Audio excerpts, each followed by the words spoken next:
Exploring the wild side of West Texas, one adventure at a time. You're watching Wild About It with Brittany Pelletz on KTAB+.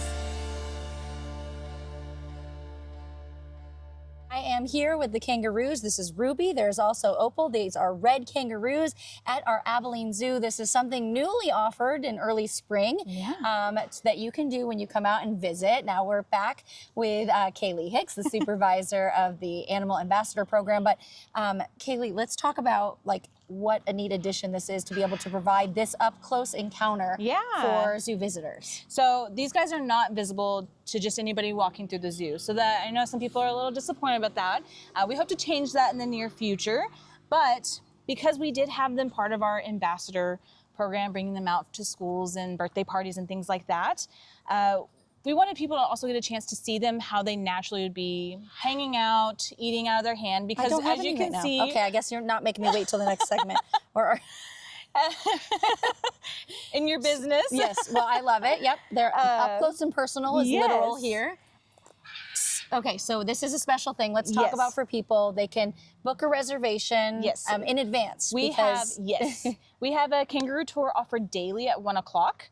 We offer that so that, they like it when it's a little bit warmer, so they're going to be way more active at that time. Let's see what the camera is. She's very nosy. She's ready for her close-up. That's Nick on the camera there. Yeah. So, hello. You want to? Oh, it's a lap kangaroo. Yes. So Ruby here, we've had her since she was itty bitty. Okay. Mom was not able to fully care for her.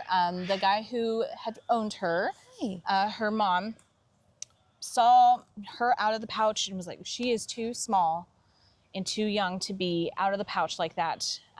She's just not getting enough nutrient from mom. So he reached out to us. We have done sort of a fostering of kangaroos for him before, helping socialize. It's a lot. You have to socialize them so they're nice and friendly like this. And who's going to say no to carrying around a baby kangaroo all the time, am I right? So we took Ruby in. We had to bottle feed her, so much that we had to take her home at night. My daughter still asks why I don't bring the kangaroo home every day. But once she was big enough and kind of doing better on her own, she started staying here at the Abilene Zoo overnight. She stayed in our animal ambassador area up front where you've seen previously because she was still too young and it was cold out. We didn't want her out when it was too cold because these guys are from Australia. Yes. They want it where it's hot all the time. They're going to live out in that outback. This hair just blends right in with that dirt. Yeah, absolutely. Let's talk about, obviously we thankfully don't have a harsh winter, but we do have our winter days. So what is their plan of? So they do have a barn right over there that we will attach a door to once it comes time. And then they have a nice heater and a nice hay bed. Honestly, I would take a nap with them if they would let me. Yeah, they're very cozy and comfy. Yes. So they seem like good snugglers. But let's start. So this is the largest breed of kangaroo. Yes, so the red kangaroo is the largest, and then it's the gray kangaroo. But these guys are the largest mammal in Australia also. Okay. Yeah. So how big do you anticipate these two getting? So the females are going to stay much smaller than the males. A lot of the time in the, those videos you see of those really buff kangaroos that are huge, those are usually males. And they usually stay pretty solitary, whereas these guys, they're only going to get, when they stand fully up, about 3.5 to 4 feet tall. So they still got some growing to do. She's going to check out She's getting see a what we little got. brave. Yeah, Yes. this one's Opal. They are half sisters. Okay. They'll get about 3.5. It's nice that they keep each other company. Yes. And yes. Listen, they asked if we wanted her, and we said yes immediately. Oh. So how long have we had kangaroos in Abilene? We've had them about a year now. Okay. A little over a year. Now, you may have seen them pop in for some of our Wild Days stuff, and they were just here temporarily in a short amount. We decided to add them permanently to our collection, and we're very excited to have them. They're a fun species to work with. They have a lot of attributes that you don't see here in animals in the big country or in your backyard. Yeah, absolutely. Okay, and you said, so this started really in the springtime, and you've pretty much had daily reservations for people to do this. Yeah. So, a lot of people know of the Abilene Zoo coming from near and far. Yes. They think of the giraffe feeding, but now this is such a new addition. Yep, so they're a separate tour than our ambassador tour. So you can book an ambassador tour, see all those animals, but you can book a kangaroo tour for at 1 o'clock. You get to come in here, sit down. The keepers tell you every known fact that they know about kangaroos because they're very passionate about them. They'll help take your photo so that you can have a good, nice photo of, you feeding the kangaroo, you touching the kangaroo, because honestly, you have to feel them. They're just so soft. Yes, can I pet you now, Opal? Opal's like, yeah, when are you going to feed me though? And you'll notice Opal looks a little bit different in color than a little Ruby. more gray. Yeah, so she's still growing. That red is slowly coming and she's wanting some food if you want to give her some. So what is the strategy here with the food? You just hold it out flat and then, and she will hold your hand usually and eat right out of your hand.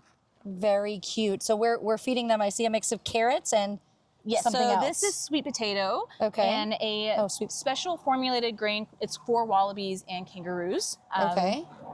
It has every nutrient they could possibly need in it. It's kind of like your, dog food. Yeah. But this is for kangaroos. And so when somebody books this I'm gonna do that hand too. Hold on.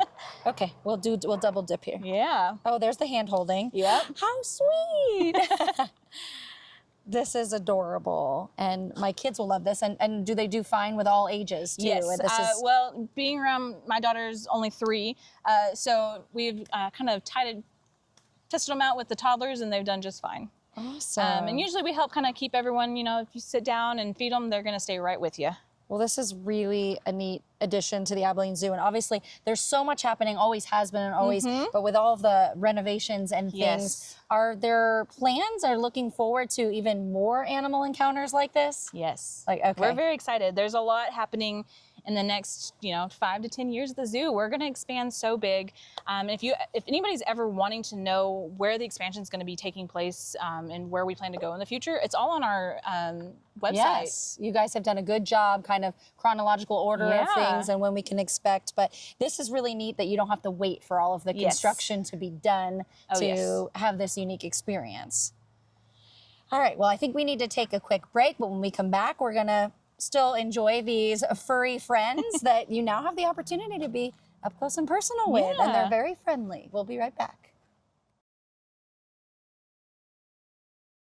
Exploring the wild side of West Texas, one adventure at a time. You're watching Wild About It with Brittany Pelletz on KTAB+. We are making Ruby and Opal very happy at the Abilene Zoo. They are enjoying their feeding, something that zoo visitors have the opportunity to do.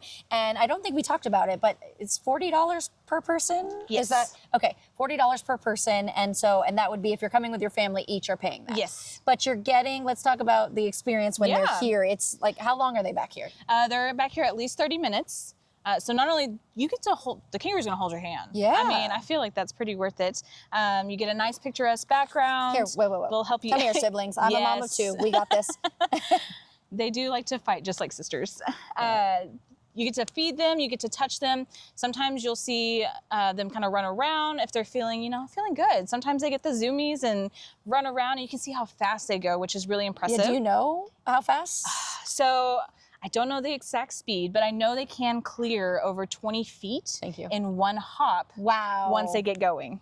So you don't really want to be in a race with these guys? No, I will lose. Oh, so they're adorable. This is such an opportunity to learn more about them, have an understanding. Yeah. And maybe you were saying, we were talking about like what all do they do back here, and they this is their playground, and we're in it. So whatever happens. Yeah. So once they get a little bit bigger, we'll add a bigger water feature because these guys can swim. Okay. They're actually really good swimmers. Strong swimmers. Yes. Okay. But the reason they're good swimmers is because of their main predator in Australia, which is the dingo. Okay. Yeah. Most people don't realize that. Yeah. But it is the dingo, which is why people are like, oh, the kangaroos are drowning my dogs. The dingo looks like a dog. Right. Very similar. Yeah. So that's kind of the way they kind of defend themselves. And then these big old claws that they're holding your hand with, they'll also use those to defend themselves. And then their back feet. Oh, thank you. I know there's those old cartoons that have where they kind of box. Yeah, I was just going to say, they have this. So they kind of do something similar. They're not going to put on gloves and go to a ring and knock you out. But they are going to use that really long tail, and they're going to lean back on that and kick with those really big back feet. Wow. And they'll also kind of grab and scratch with those front feet. But they also use these front feet to kind of dig holes, which you can kind of see where they've dug throughout the yard to lay in when it's nice and hot, so it's a nice cool area. Okay. Yeah. So what do you think people's, we kind of just addressed it a little bit, but like misconceptions of kangaroo? Yeah. That the pouch is huge. Okay. It's it's actually a very small opening. You can't really see it unless you really know what you're looking for on that belly. But their babies are not born quite like this. Okay. They do not look like a kangaroo. In fact, they look like a jelly bean. Okay.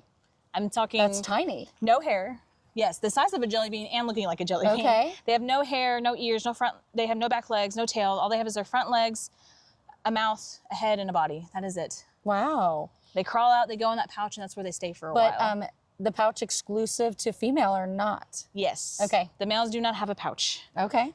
And now, are these two ever going to be part of any type of breeding? At this time, we don't really have plans for that. But that's not to say in the future with expansion, everything that we don't include that. So, I mean, that's something to always look forward to. Yeah, absolutely. So for the most part, though, because the reservations are filling up, you don't recommend coming to the zoo and then booking the encounter? No, we do recommend ahead of time. I do believe we have usually a 24-hour limit so that we can make sure that they are also prepared for it. We talk about like lap dogs. I feel like this is a lap kangaroo. Yes.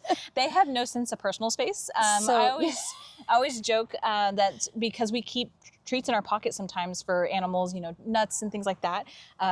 We're always searching in our pockets when we're like standing and making diets. They're like in our pocket trying to find nice, yummy treats like peanuts.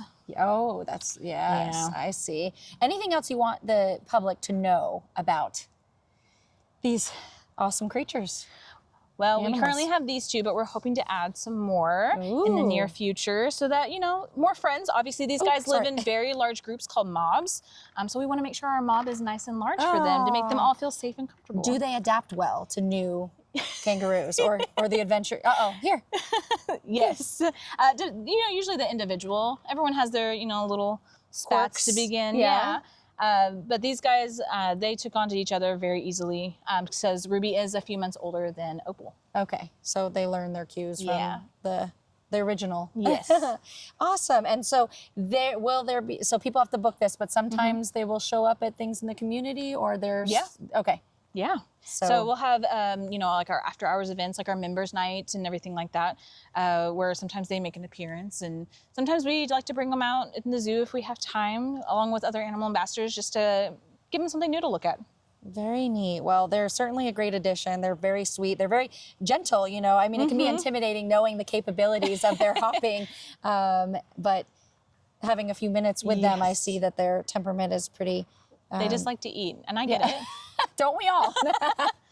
Oh, well, this has been really fun, and we hope that more people take advantage. We look forward to the increase in their, would you say mobs, increase in mobs here in the Abilene Zoo, to have even more of them to enjoy and to learn more about. But appreciate you talking to us about the kangaroo tours, and hop on over and make your reservation. We will see you next time on Wild About It.